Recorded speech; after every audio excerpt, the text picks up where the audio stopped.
Welcome along to South Today's Sport, continuing our series to meet some of the new Stag players in the ITM Cup squads. We're going to the front row now. JP Kuhn joins me in the studio. Good evening, welcome along to the studio. Thank you for having me. That's all right. I have to ask you the first question. The question that people ask the most is, what does JP stand for? It's John Pierre. So a lot of people say it's a French name, but it's actually my dad, was supposed to be my brother's name, but my dad gave it to me at the end. JP's just easy, isn't it? JP's a lot easier, yeah. It is. Obviously, of South African descent, let's talk about your upbringing. Where were you born? I was born in South Africa in Joburg Springs, about 40 minutes west from Johannesburg. Right. And you played your early football for whom? I played my early football there for the last probably 14 years for a primary school called Christian Bayers, which is still a strong school, I believe. They're going real well. And then my high school, I played for a technical school, which is similar to Southland Boys High. Right. So really more of a hands-on sort of school. And football was a big part of the upbringing? Big culture, and us, we South Africans just love the football. Just what we live and strive for over there. Was it in the family? Did your father play, for instance? My father played. He played semi-professional as well. My brother played, but he sort of went off at him to start playing pool and darts at the end. It's not quite so strenuous, is it? No, it's not. What about, so was your dad a front rower? Dad was a front rower, brother was a front rower. Sort of running the whole family, even with his brother and stuff, was front row as well. Right. So how far did you progress? Did you get into age group football over there? Yes, I did. I went to play semi-professional under 19s for the Falcons, and then I went the year after that. I went to Tues University, which is one of the top 4 universities in the country. I played on Falcons under 20s when I went up to Tues, and the year after that I played for Tues first 15 under Dick Meir, which I helped coach the Springboks and also the Sharks at some stage. Oh, tremendous experience for you. Oh, it was awesome. Just because we played with some Blue Bulls players as well, like Marcus Buerta and Victor Maxfield and Monet. Right, some big guys. Yeah, I know, it was bloody good to play with them, Yeah. I really enjoyed it. What about the move to New Zealand? What was the lure to come here? Well, for a start was because for a young fella to come out of school, just come out of university, even it's quite hard to get a new job, especially with the race going on and human rights and stuff like that. So I was originally going to go to Ireland because Corona Alto, Springbok coach as well, he sort of said to me, I've got a contact in Ireland for you. So that didn't really turn out as good as it used to be, but then one of my mates, it's in Timaru, gave me a call and said I should come down here. Right. What sort of work were you looking for, just out of rugby? What sort of skill? Well, just whatever really. Right. I just came to Timaru and I worked on the fish boats for 6 months. Okay, right. Did you play football up there? Football as well, yep. Played for the Harlequins. Right, okay. And so, how did that work out for you? Did you feel comfortable in New Zealand as soon as you? Yeah, like they took me up real fast. Within the first 2 weeks, I was real comfy. They already gave me like furniture and everything for my flat and everything. Right. That is really just. I like South Africans, I must say. That's right. They're like props because they're hard to come by. Good props, aren't they? Yeah. Especially if you can play both sides. Yeah, yeah. So what about the Southland connection? How did that come about? Well, one of my friends sort of brought me down to Invercargill and said, "Oh, let's come have a try. And see if you don't like it, you can always go back to Timaru." So I came down, met my wife down here at the Freezer Works. What year was that? That will be 2004, roughly. Right. So I met my wife down here, bought a house and played for Pirates Old Boys for the last 10 years. She's a Southlander, your wife? She's a Southlander, yeah. Okay, so you're not moving anywhere, No, are you? No, we got a wee daughter, she's 4 years old. Okay. So we bought a house 5 years ago too, so. Right.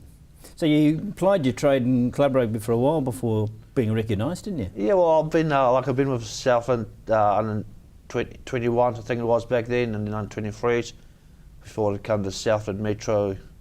So I've been playing for them for probably a good 8 years. But I've always been knocking on a Stag's door as well. Right.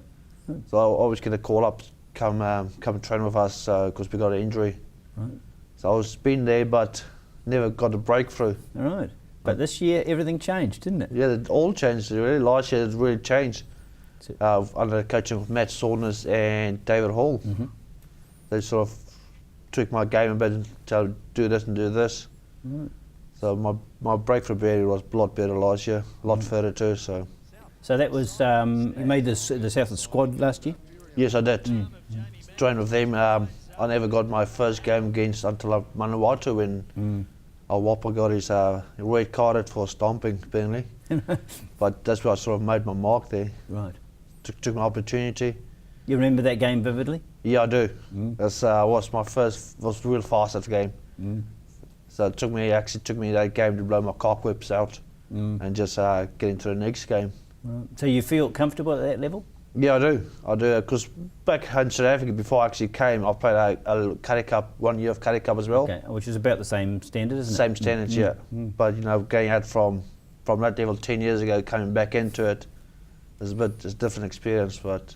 And the game's changed a little bit in 10 years, isn't it? The rules have changed a little bit. It changed a lot. It's a faster game than it It used was to a be. lot faster. Back in the days was in South Africa, just take it up and just go forward and go forward. Yeah. You got nothing else to do, just go forward. Right. And what's your preferred side of the scrum?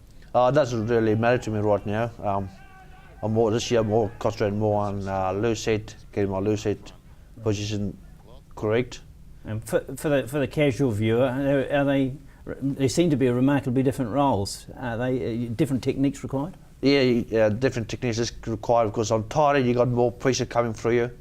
Like you got more of a hooker and you got another prop, flanker, lock and number 8. Where on loose head you got only like 3 players coming onto you. Okay. So it's a different strength requirement. Strength requirement, yeah. And everything. Yeah, flexibility and everything. Yeah, excellent. Now, Highlanders. Yeah, that was quite surprising. All those years trying to get in the Southland squad, and suddenly you're a Highlander. How did that come about? Oh, that's actually quite exciting. Actually, because before I got there, my dad thought I was never going to make that step, but I actually did at the end. Yeah. But is that just a phone call out of the blue, or were they semi-prepared you for that? Clark Dermody took me and Michael Loafer up just to go and train, do some scrum training. And we actually got more than just a scrum training up there. We got a full contact session with them and full fitness session as well up there for those 2 days. And then they were happy for us to come back next week as well because they were short on a prop and a lock. So we stayed there for a whole week up there. And then that was the week the New Zealand Barbarians played the Highlanders. In Invercargill. In Invercargill, yeah. And that's I think I got about 40, 60 minutes out of that game. And that's where I sort of stayed my mark. And then one of the Otago props was assigned to the Highlanders. He got a shoulder operation. Right. And so they were more than happy for me to finish off the season with him. Right. Yeah. So and then I went to Sydney, played the Crusaders. I went home again. It was really exciting. It was a huge opportunity, wasn't it? Yeah. Which I suppose you didn't have time to be nervous. Did you have time to be nervous, or did you just get it? No, I wouldn't say nervous. I was more excited than nervous, really. Right. I think that's probably what held me through those games as well.